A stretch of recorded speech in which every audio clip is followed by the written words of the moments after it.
Shalom. This is about Parshat Veyehi, which is Genesis 47, verse 28 through the end of Genesis, last portion of the book of Genesis. And Veyehi means, and he lived.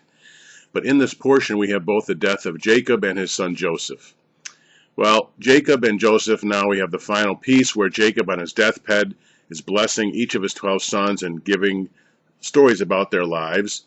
He also encounters his grandsons, Ephraim and Manasseh, Joseph's boys. And he first asks, who are these? Now, why did he ask that question? He must have known they were his sons.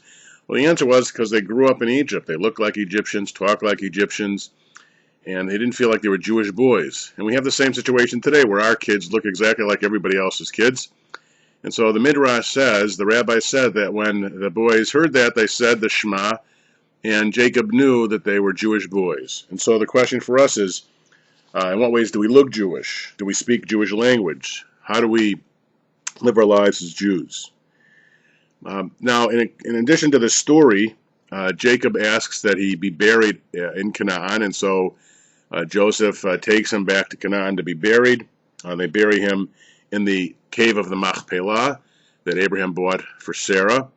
And it says that Joseph mourned him for 7 days. And we have the tradition of Shiva, of the mourning, and you can watch my video on Jewish funerals to know more about that. Following that, we have Joseph's death at the age of 110, and he asks that his bones be taken out when Israel finally leaves Egypt. And so hundreds of years later, when they were out of slavery, they took Joseph's bones with them.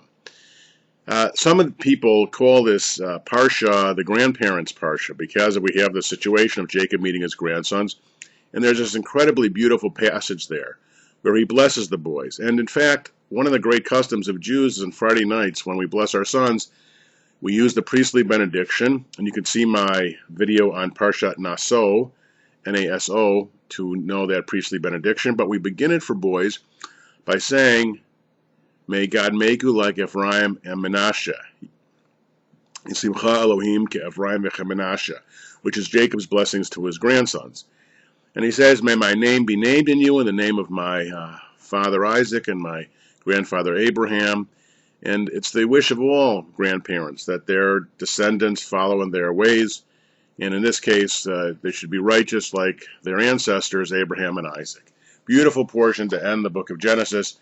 Then, of course, the next portion, we begin the book of Exodus and the troubles of slavery and the final redemption from Egyptian bondage, which is the paradigmatic story of fighting for freedom.